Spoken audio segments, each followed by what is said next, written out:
I'm Morgan Lowther. I'm a doctoral researcher in the School of Chemical Engineering and the Healthcare Technologies Institute and the Centre for Custom Medical Devices.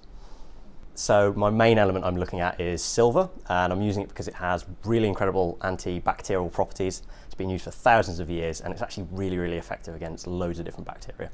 So my research is focusing on biomedical implants, whether that's hip replacements or facial reconstruction, and trying to prevent infection. So infection causes thousands of pounds of cost to the NHS every year. It can be really harmful to people. So by using silver, we're trying to protect implants from ever getting infected in the first place.